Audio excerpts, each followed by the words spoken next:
Nós vamos falar um pouquinho hoje sobre a relação do pai com os seus filhos. E vamos entender como essa relação do Deus Pai com os seus filhos promove em nós a santificação. Porque a santificação ela não acontece mediante nós decorarmos mandamentos e aplicarmos de forma isolada mandamentos em nossa vida, ou princípios em nossa vida. Porque a santificação acontece a partir da relação. Ela não conhece a partir de um conhecimento acadêmico. A santificação acontece mediante uma relação. E nessa relação do Deus Pai com os seus filhos, esse Deus compartilha da sua natureza, do seu ser, de tudo aquilo que Ele é.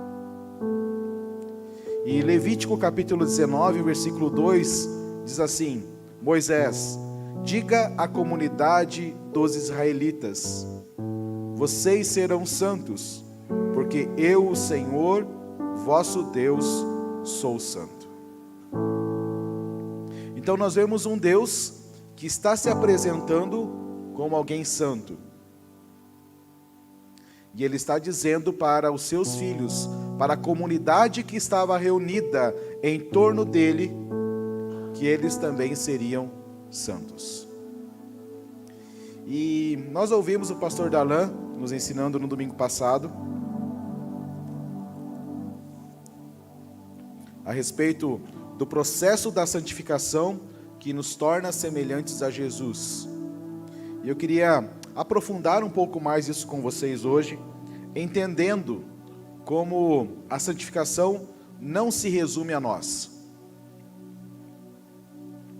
Porque uma das mensagens que nós mais temos ouvido dentro da cultura cristã pós-moderna é que o homem é o centro de toda a atenção de Deus, de que o homem é o centro da ação de Deus, de que o homem é o centro do universo, logo o homem é quase um Deus. Ou também, como foi lembrado aqui, o homem é o ponto fraco de Deus. O grande problema é que da cosmovisão pós-moderna a respeito de Deus, é que essa visão tenta atribuir a Deus aquilo que nós somos. Tentamos explicar Deus a partir dos nossos sentimentos, tentamos explicar Deus a partir dos nossos achismos. Nós tentamos explicar a Bíblia a partir da nossa falta de compreensão da própria Bíblia. É mais ou menos um cego tentando guiar outro cego, ou seja, não vai chegar em lugar nenhum. Por quê? Porque nós não conseguimos compreender Deus a partir da mente humana.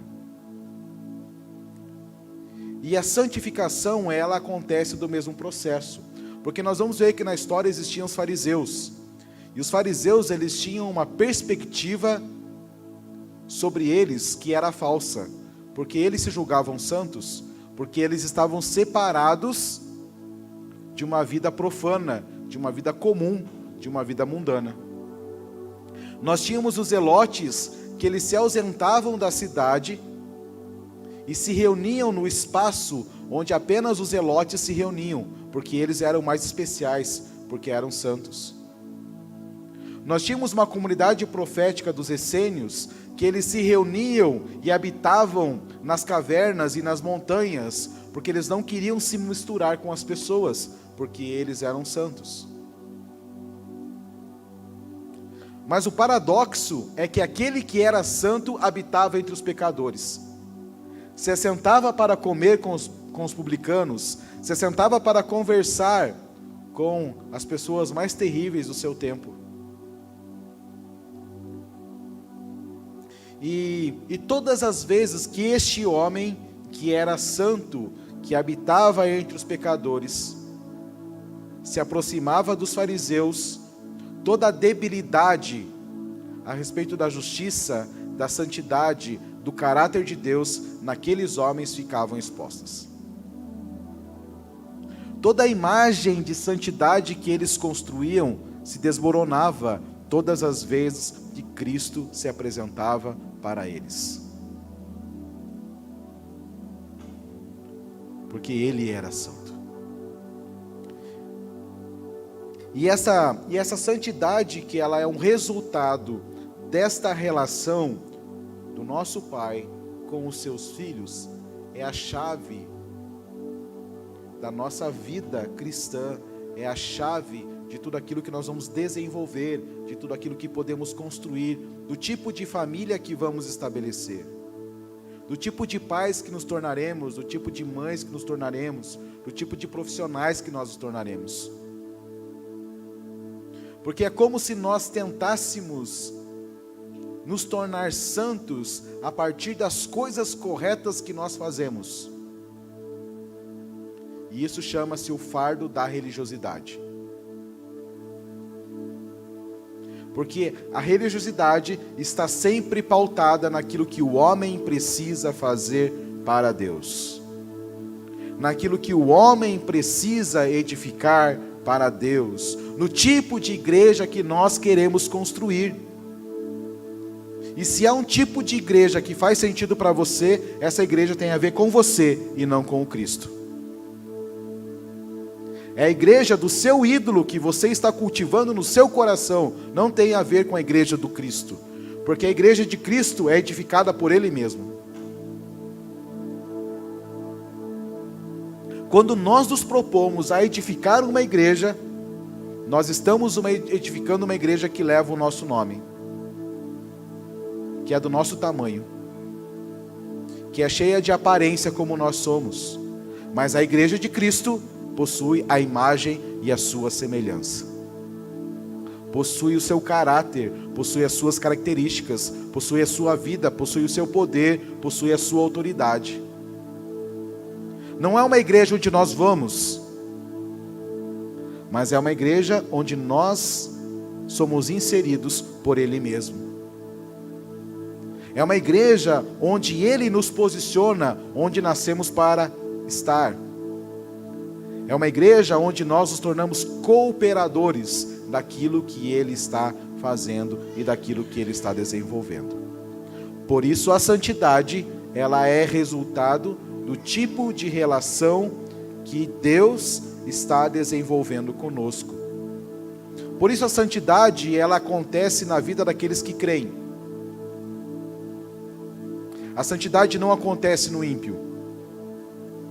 A santidade não acontece naquele que ainda não nasceu de novo, porque a santidade é um resultado daqueles que creem.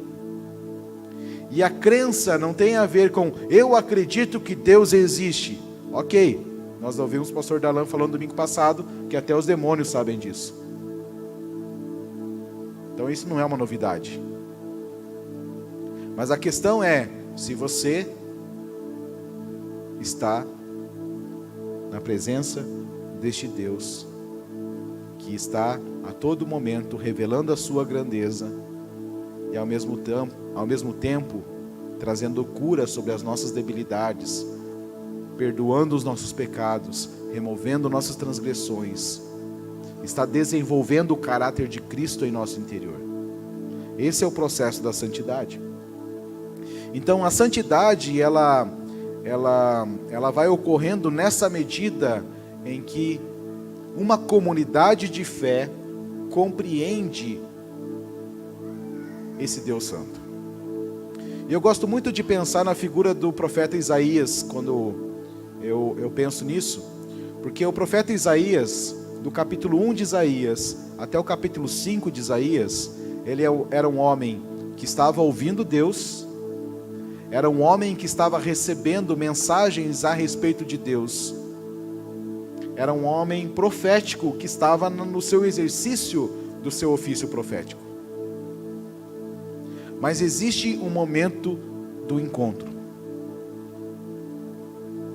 E naquele momento do encontro, onde aquele homem vê os céus abertos, num período de extrema instabilidade política, social, econômica, num período de muito pavor entre as pessoas, num período de muita tensão em todo o território de Israel, este homem entra pela porta do templo. E era um dia comum, onde mais uma vez ele estaria no mesmo lugar para fazer as mesmas coisas que ele sempre fez. Só que naquele dia comum, Deus resolveu encontrá-lo. E aí tudo mudou. Porque quando esse Deus Santo se apresentou diante dele, o sentimento que tinha de Isaías é: ai de mim, porque eu estou perecendo. Porque eu sou um homem de lábios impuros, que habito no meio de um povo que tem impuros lábios. E agora os meus olhos viram o Rei.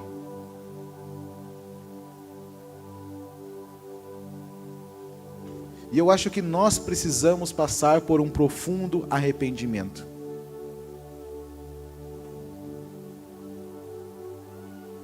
Porque boa parte das celebrações que nós participamos, muitas vezes nós estamos indo mais com uma mente religiosa do que uma mente de filho.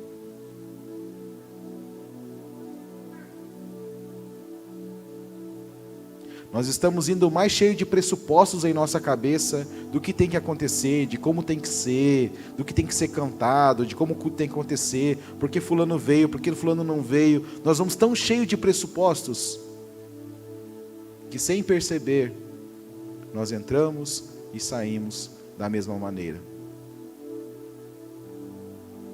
Porque não vimos nada, porque não percebemos nada. E a nossa mente muitas vezes está tão divagando entre dois tipos de pensamento, que aquilo que nós não ouvimos não faz sentido nenhum para a gente. E eu gosto de conversar com as crianças, porque as crianças, elas conseguem captar situações do ambiente, do que está sendo comunicado, que muitas vezes um adulto não é capaz de compreender, de entender, porque ele não ouviu. A questão não é que ele não entendeu, a questão é que ele nem ouviu.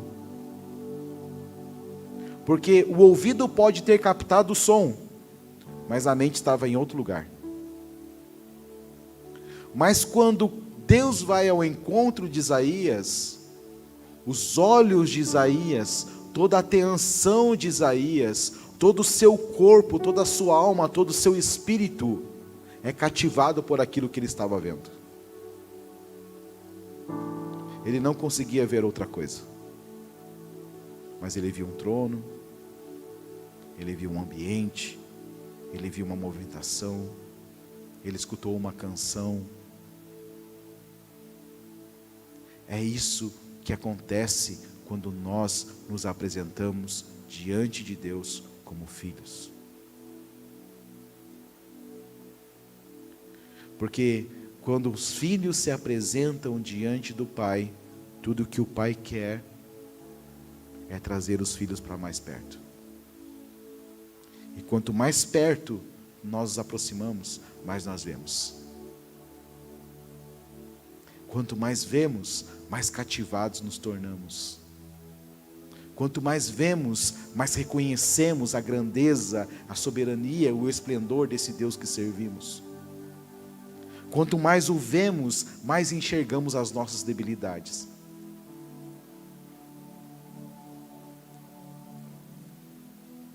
Por isso nós precisamos passar por um profundo batismo de arrependimento.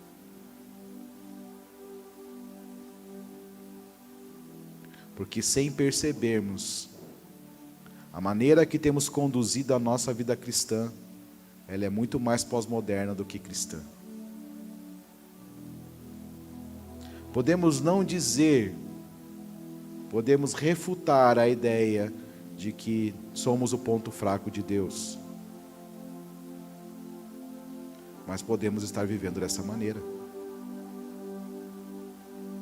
Podemos não estar dizendo isso com os nossos lábios, mas podemos estar dizendo isso segundo a maneira que nós vivemos. E por isso talvez não estejamos entendendo o processo da santificação, que é um processo para a vida toda. De como um Deus perfeito e santo está desenvolvendo no interior de homens imperfeitos e pecadores um processo onde Ele está levantando um testemunho para a humanidade. Essa é a beleza da santificação. Porque quando começamos a pensar a santificação sendo o homem como o fim dela, nós ainda carecemos da compreensão do que é o Evangelho. Podemos estar dizendo de uma maneira mais bonita, talvez mais teologicamente correta, que somos o centro do universo. E que somos o centro de toda a ação de Deus. Como se Deus estivesse trabalhando para nós como nosso empregado. Como se houvesse uma inversão de papéis. Sabe aquela casa onde o filho é o reizinho da casa? Onde a filha é a Jezabelzinha da casa? Muitas vezes nós tentamos viver dessa maneira diante de Deus. Nós esperneamos, nós lutamos contra, nós reclamamos, porque Deus não está atendendo às nossas vontades. E essa semana eu conversava com um homem, e ele estava com uma dificuldade, está com uma dificuldade bem grande no seu casamento. E nessa ocasião ele falava assim: o sentimento que eu tenho é que minha esposa desistiu. E essa pode ser o pior cenário na vida de um homem, quando Deus já não fala mais com você. Quando você não ouve mais a voz de Deus. Quando você não consegue percebê-lo. Quando você não consegue ver Ele movendo as coisas. Mas a santidade, ela vem nessa proposta de mexer com todas as estruturas do nosso ser. E eu penso que essa reação que Isaías teve, ela representa essa reação que tem a ver com a totalidade da vida sendo afetada pela presença de Deus. E como a totalidade de Deus começa a promover um preenchimento em nosso interior. Porque esse homem que já era um profeta em ação, que teve essa experiência, e ele reconheceu quem Deus era, e quem ele era diante de Deus, esse homem ouviu uma resposta. De repente, um anjo veio com uma brasa viva do altar. E essa brasa viva, porque ela estava queimando, tocou os lábios dele.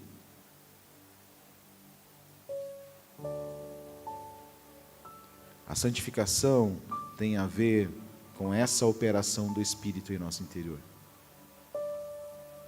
que vai nos queimando, que vai ardendo em nosso interior. Porque nosso Deus é um fogo consumidor. E o que é um fogo consumidor? É um fogo que está refinando aquilo que é precioso e está consumindo aquilo que é combustível.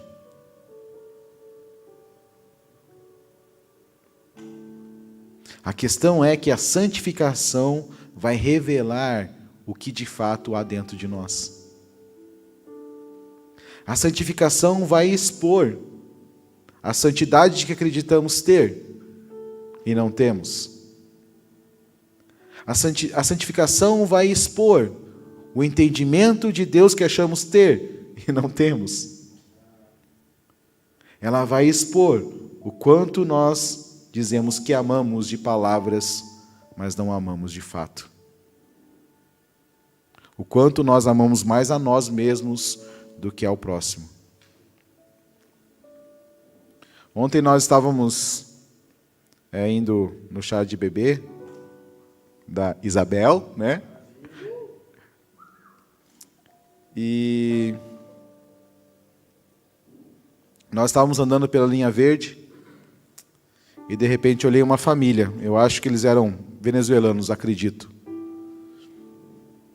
E tinha umas crianças pequenas e de repente veio uma menininha descalça.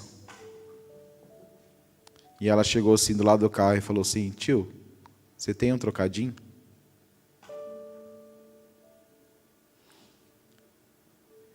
E eu fiquei olhando para aquela cena e falei assim: Deus, o que é preciso fazer para construir um lugar digno para essas famílias que estão nessa mesma situação?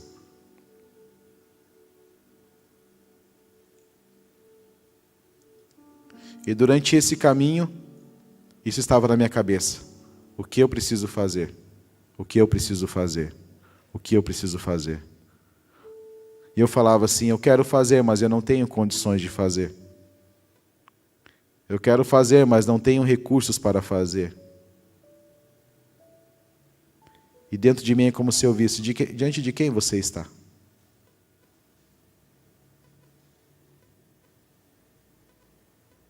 Porque quando nós começamos a passar pelo processo da santificação, nós não conseguimos mais ficar inertes diante das coisas que estão à nossa volta, que não expressam a grandeza, a bondade e a justiça do nosso Deus. Porque a santificação vai mexer conosco. E por que ela vai mexer conosco?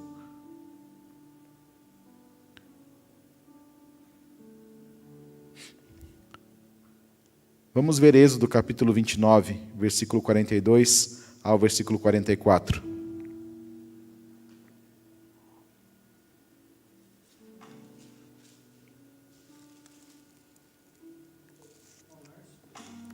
Êxodo 29, do 42 até o 44.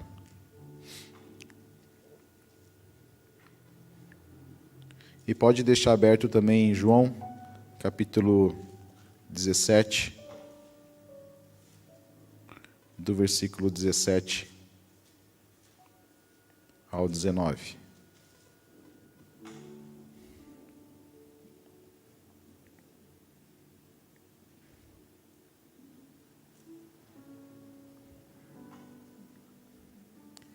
Porque ela vai nos levar a um lugar onde vai comprometer nossa vida. Porque Êxodo fala assim: este será um holocausto contínuo através de vossas gerações. Guarde isto: um holocausto contínuo através de todas as gerações. O que ele está falando sobre isso? Ele está dizendo que o sacerdócio é algo que não teria fim.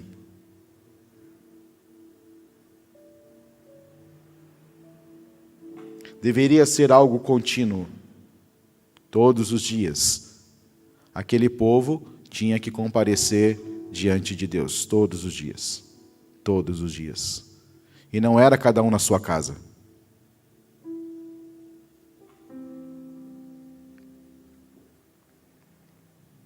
E ele fala: a entrada da tenda da revelação. Ou seja, na medida em que esses homens e mulheres se apresentavam diante de Deus, no lugar designado pelo próprio Deus, na medida que esses homens se apresentavam como um povo sacerdotal, diante de Deus, o que aconteceria? Ele os encontraria.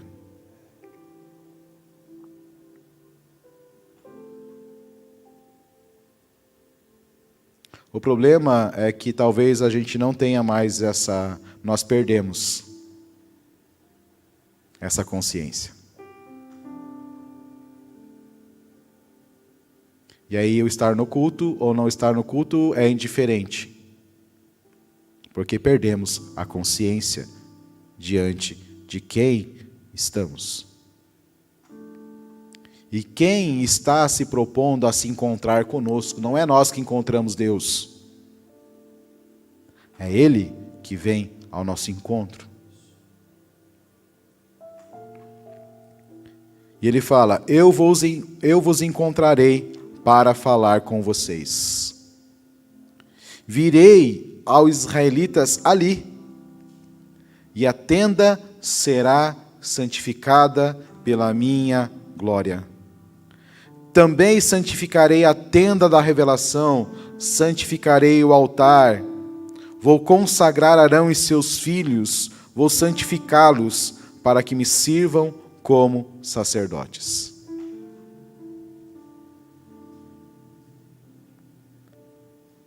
Nós somos santificados na medida em que nos apresentamos diante dele. E quando nós nos apresentamos diante dele, todas as estruturas, todos os utensílios que nós usamos para ministrar ao Senhor nosso Deus, também são santificados.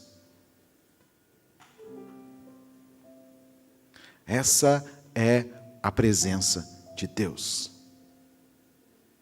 que ela altera a nossa estrutura e as estruturas onde nós estamos.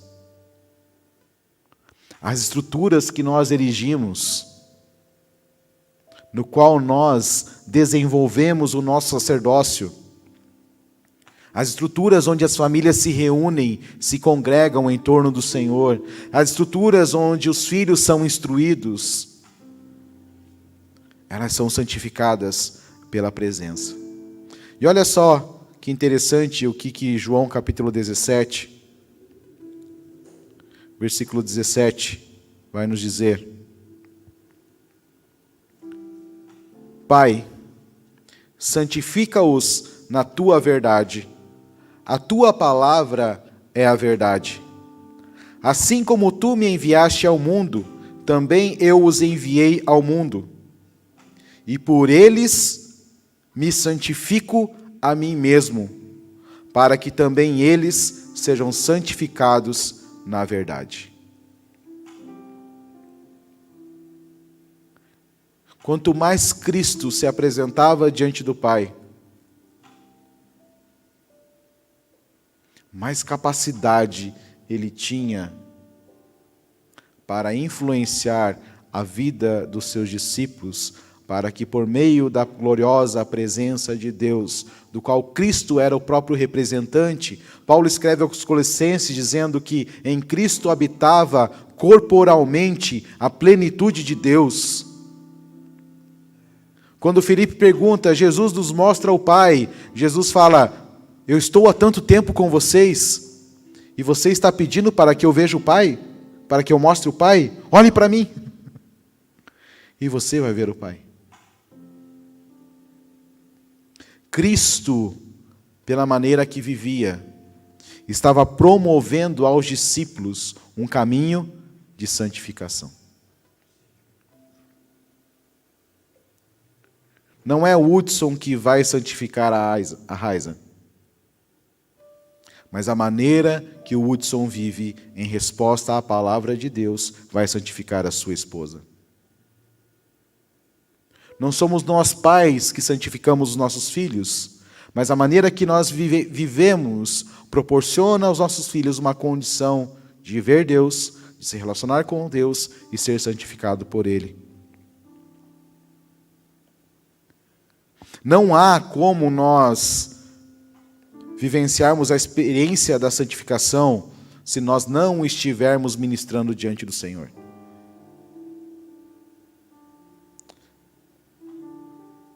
Porque Êxodo falava que o holocausto tinha que estar aceso continuamente. Eles tinham que se deslocar para encontrar, para ir a um lugar, para encontrar.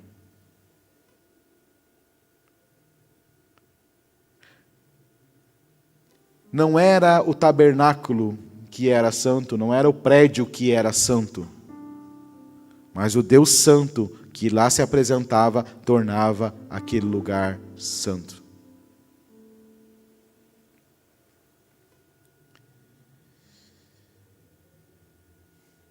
Nós, na nossa agitação de tentarmos trazer o reino de Deus para a terra, a nossa maneira, nós estamos perdendo a beleza da presença.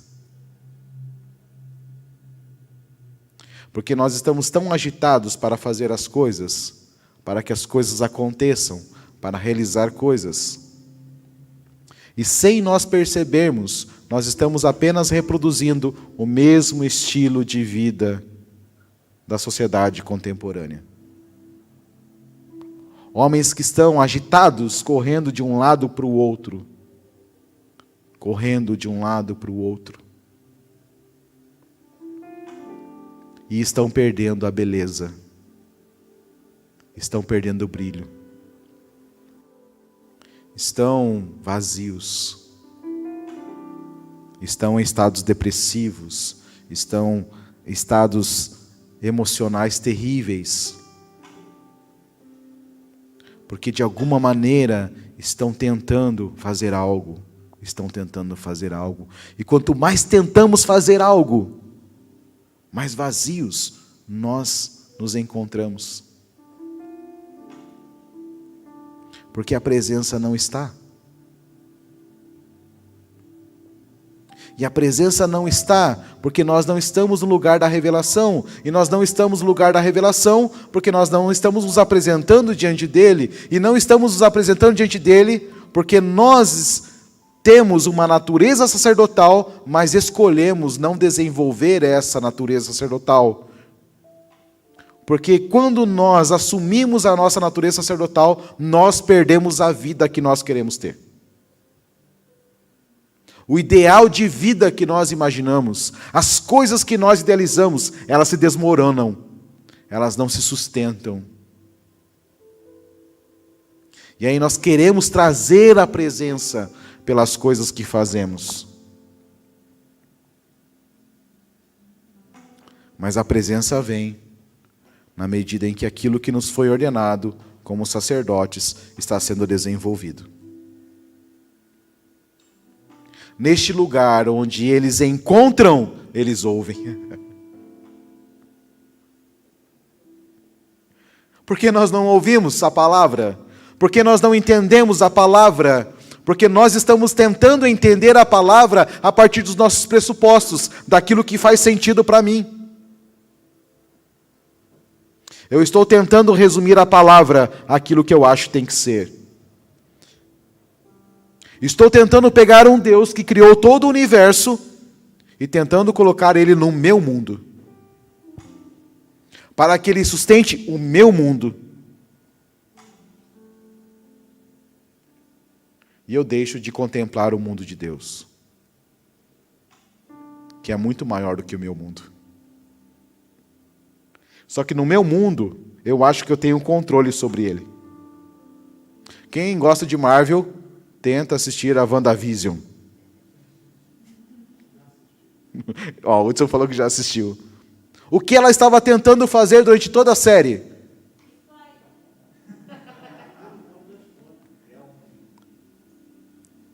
O seu mundo.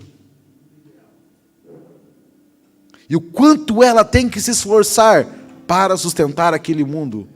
E o quão vazio ela se sente na medida que ela faz isso. Será que nós não estamos assim?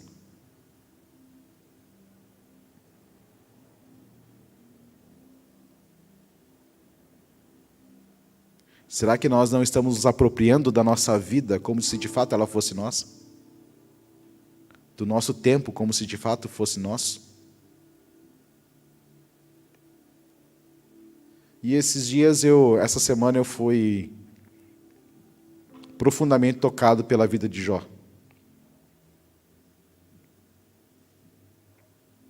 Porque Jó não era um homem como nós. Porque o próprio Deus testemunha dizendo: Jó é um homem justo e íntegro.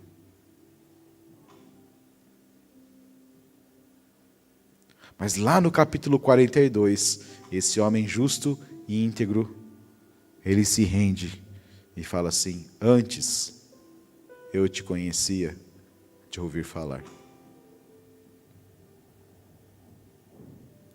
Mas agora os meus olhos viram quem você é. E agora eu te conheço na medida em que eu estou andando com você. E é interessante que Jó está numa crise. E ele passa pelo menos ali 37 capítulos com seus amigos discutindo coisas, falando coisas. E aí Deus chega para Jó e fala assim: Jó, onde você estava quando os alicerces do universo foram lançados? Eu vou te fazer perguntas e agora eu quero que você responda.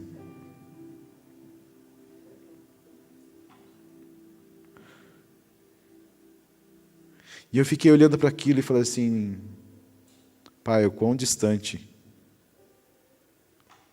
nós podemos estar do seu reino e nem percebemos ainda.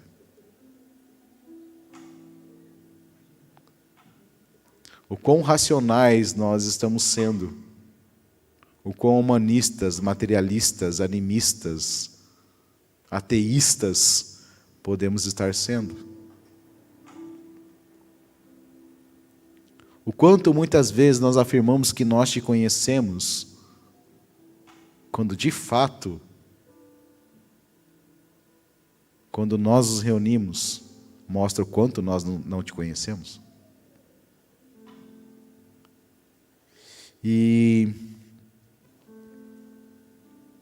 Mas este Deus que sabe que nós não o conhecemos, deseja nos encontrar. Porque Ele quer que nós o conheçamos. E quando perguntaram para Jesus: Jesus, o que consiste a salvação? Que conheçam ao Deus Pai e ao Filho que Ele enviou. E nessa relação nós somos o quê? Santificados pela presença deste Deus Santo.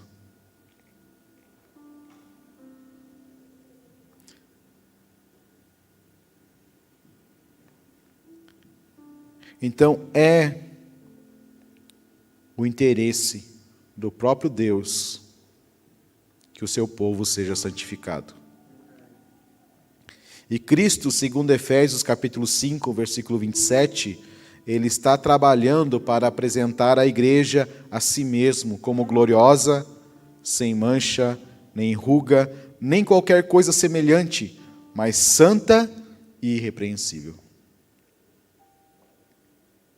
Se é interesse do Pai, isso também se torna um interesse do Filho. E a pergunta é, se isso é de interesse do Pai e é interesse do Filho, se nós ouvimos recentemente, há 2 semanas atrás, que Cristo é o primogênito de Deus, e nós entendemos que quando nós recebemos a sua natureza, nós somos adotados, e nas Escrituras aquele que é adotado passa a usufruir da mesma posição legal que o primogênito. Se somos partes dessa assembleia dos primogênitos, isso também é de interesse nosso. O quanto cada um de nós está se dedicando neste lugar no qual Cristo está trabalhando. Como que eu posso dizer que eu estou trabalhando para o Pai se eu não estou trabalhando para a edificação da noiva do Cristo?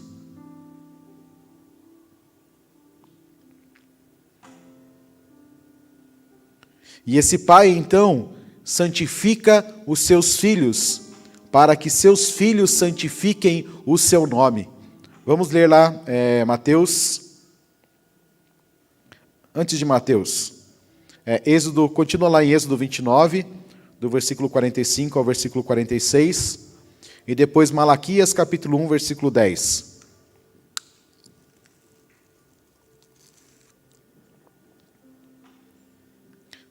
Êxodo fala assim: habitarei no meio dos israelitas e serei o seu Deus. E eles saberão que eu sou o Senhor seu Deus, que os tirou da terra do Egito para habitar no meio deles. Eu sou o Senhor seu Deus. Na perspectiva dos hebreus, Deus tirou eles do Egito para levar eles para uma terra que manava leite e mel. Da perspectiva de Deus, Deus tirou eles do Egito para habitar entre eles. O que eles não reconheciam? Que Deus não estava esperando eles chegar no Canaã para Deus estar lá esperando eles. Deus já estava habitando no meio deles, em meio à transição do deserto. Porque Deus escolheu isso. Olha Malaquias capítulo 1, versículo 10. Mas o meu nome é grande entre as nações, do Oriente ao Ocidente. Em todo lugar oferecem ao meu nome incenso e uma oferta pura, porque o meu nome é grande entre as nações, diz o Senhor. Em outras versões vai dizer que meu nome é honrado entre as nações. Então, este Deus Santo habita no meio do seu povo, que ele escolheu para si mesmo, mas em todos os lugares do planeta, o nome dele é honrado por alguém.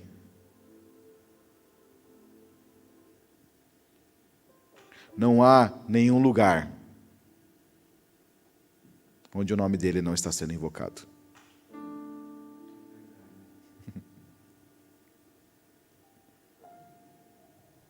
Até entre os povos que nós achamos que são não alcançados.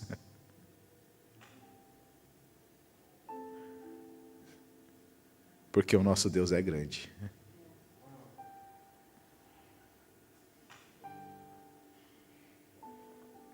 Existem muitos relatos.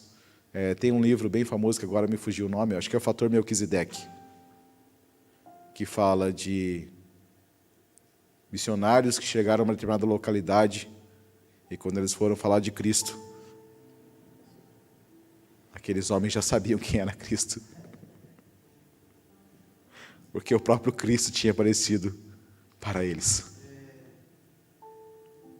Quando alguém pensou, eu vou chegar lá, para naquele lugar construir um altar para Deus, lá já tinha um altar.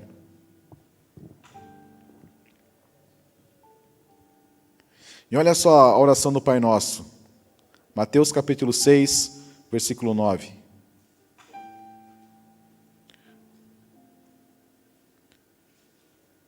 No versículo 8, Jesus começa dizendo: Pai nosso, que estás nos céus, santificado seja o seu nome. Por isso, a palavra santo nas Escrituras, ela tem um duplo sentido. Quando se trata de nós, ela está falando de um processo onde nós somos separados para algo, nós somos consagrados, nós somos purificados, nós somos transformados para sermos parecidos com o Filho. Quando se trata de Deus, Deus não precisa viver o processo da santificação, porque a palavra santo ou santificar, quando está relacionado a Deus, significa o reconhecimento da sua grandeza, da sua majestade, significa a ação de honrarmos o seu nome. Então, quando Cristo está dizendo, Pai Nosso, ele está dizendo, essa é a relação que sustenta. A oração é essa relação que sustenta todas as coisas. A nossa relação paterna, de você, pai, e eu como seu filho. E na sequência ele fala, por causa dessa relação, o seu nome pode ser santificado. Por causa desta relação, você é reconhecido, a sua majestade, a sua grandeza, a sua santidade é reconhecida. Cristo tinha consciência de quem Deus era. Mas ao mesmo tempo, nessa oração, ele está assumindo a responsabilidade de honrar o nome. Ele está dizendo, você é digno de tudo isso. E quando eu falo, santificado seja o seu nome, eu estou dizendo, o meu anseio é que tudo aquilo que eu vou estar fazendo, pensando, falando, comunicando, estará honrando o seu nome.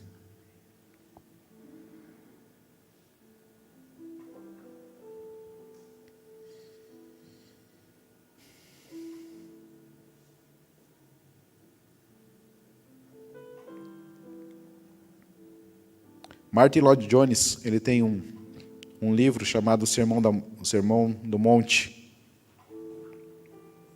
E numa porção do livro ele fala assim, em outras palavras, o nome significa tudo o quanto está envolvido na pessoa de Deus. Tudo quanto nos foi revelado a respeito de Deus.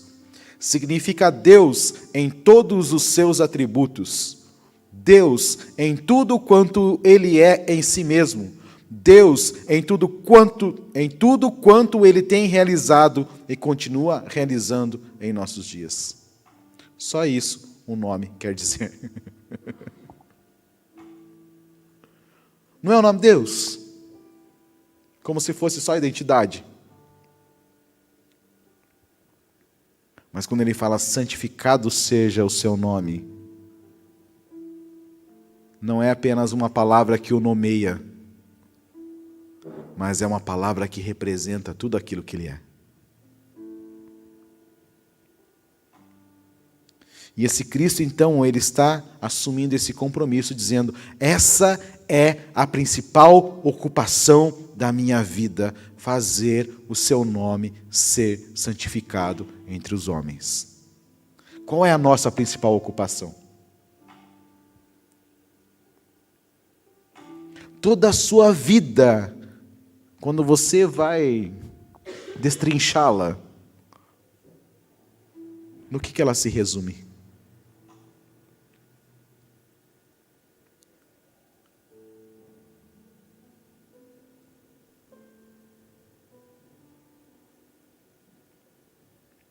Um outro autor, de um outro livro também do Sermão do Monte, que é o Carson, um teólogo, ele fala assim, de certa forma, orar, santificado seja o teu nome, é orar dizendo, faz-me santo. Permite que eu te reverencie. Opera em mim, em outras pessoas, para que reconheçamos sempre tua santidade gloriosa e insuperável. E ele continua dizendo que essa oração de Jesus não se resume ao homem como alvo final do processo da santificação. Ele diz que o mais elevado não é nós sermos santificados, mas o mais elevado é o nome do Senhor ser santificado. Ele está dizendo que nós estamos saindo de cena para que haja somente Deus. Ele tira até mesmo o homem transformado do centro do universo para resgatar a razão da nossa existência, de que nascemos para glorificar a Deus e desfrutarmos eternamente da sua presença. Nós fazemos tanto esforço para atrair a presença de Deus. Estamos tão ocupados em trazer o reino de Deus para a terra, que sem percebermos, estamos nos tornando religiosos que não sabem mais como desfrutar da presença do Pai.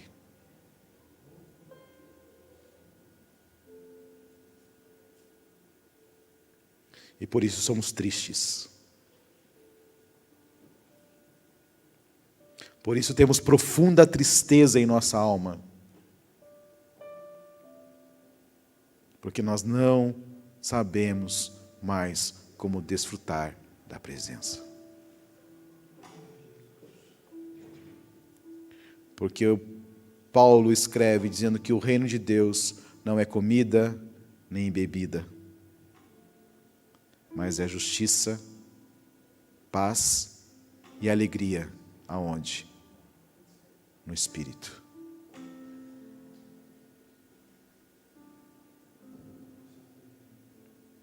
Sem perceber, estamos tão distantes. Sem perceber, continuamos os mesmos, ano após ano, dia após dia, vivendo os mesmos dilemas, as mesmas perguntas, as mesmas incoerências, as mesmas coisas de sempre.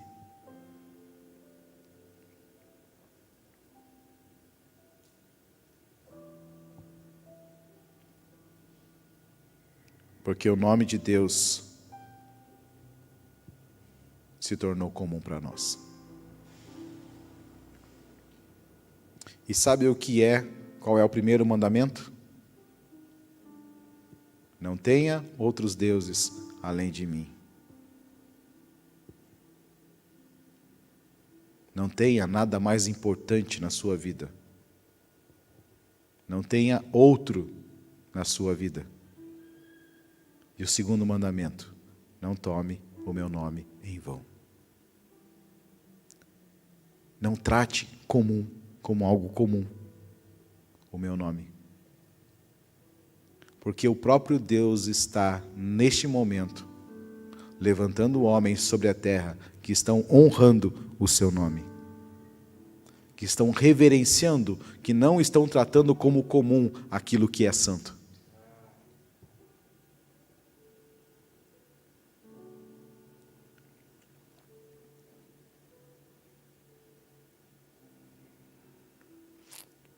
Se nós não santificamos o nome do Senhor, a continuidade da oração do Pai Nosso não faz sentido.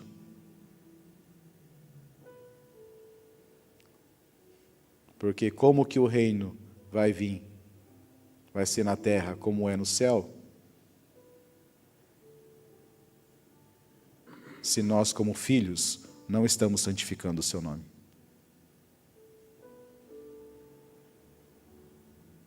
Voltamos à coerência dos incoerentes. Por isso acredito que nós precisamos passar por um profundo arrependimento.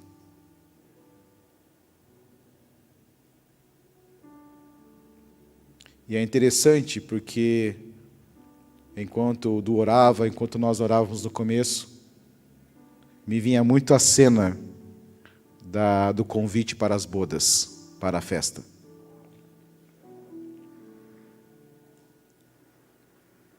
De pessoas que receberam convites, mas resolveram permanecer ocupadas com as suas coisas.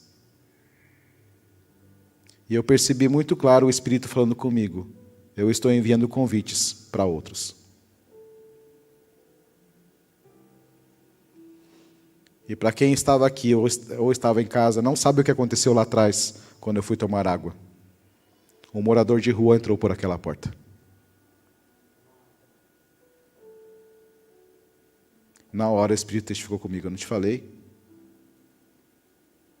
que outros estão recebendo o convite? Porque nós podemos não estar interessados com a edificação da igreja, mas o Cristo está extremamente comprometido com ela.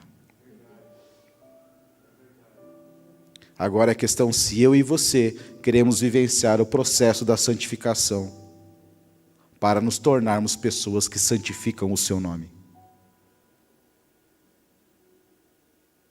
porque para isso fomos criados para ser.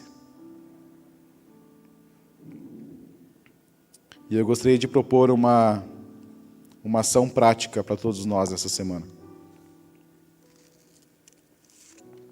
Walters fala assim, que não existe nenhuma área que Cristo não está reivindicando, dizendo que pertence a Ele. Porque Deus criou todas as coisas. E a proposta é que você faça essa pergunta para você mesmo. Anote no seu caderno. Pense numa área da sua vida. E se esta área da sua vida também pertence a Cristo, qual a maneira mais efetiva de você trazer reforma e santificação a ela, para que o nome de Deus seja honrado através de tudo aquilo que você é?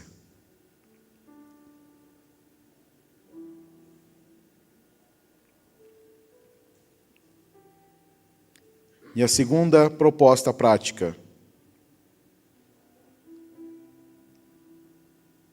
volte a ministrar perante a face do Senhor. Para que aquilo que está sendo proposto, para que aquilo que está sendo ensinado, para que aquilo que está sendo proclamado, para aquilo que está sendo experimentado por muitos irmãos, compreendido por muitos irmãos, compreendido por muitas crianças, possa se tornar compreendido por você.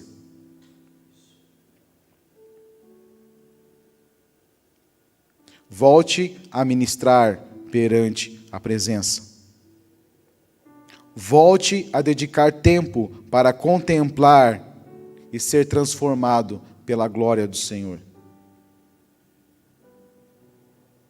Volte a estar no lugar onde juntos nós prestamos um culto sacerdotal ao nosso Deus. Volte ao lugar, volte.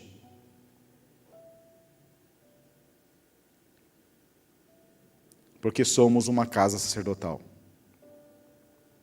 Somos uma casa sacerdotal de pessoas diferentes, que muitas vezes pensam diferentes, que muitas vezes têm ideias diferentes.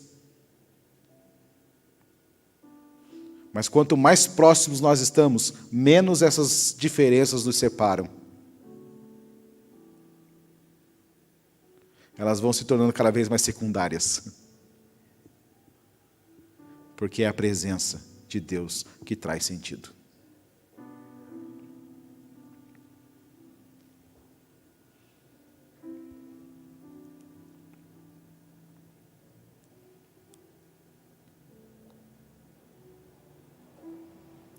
Nosso Deus Santo deseja e está trabalhando para nos santificar, para que juntos possamos santificar o seu nome na história.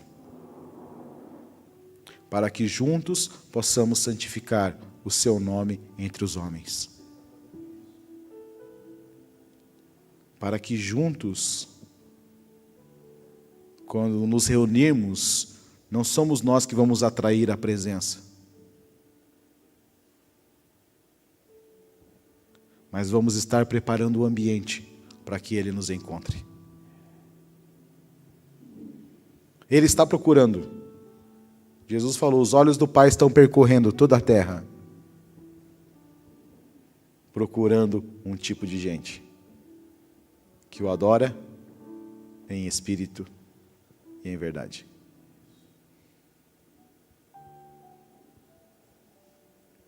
E será muito lindo ser encontrado por Ele. Nossa vida nunca mais será a mesma. Nunca mais. Vamos colocar em pé?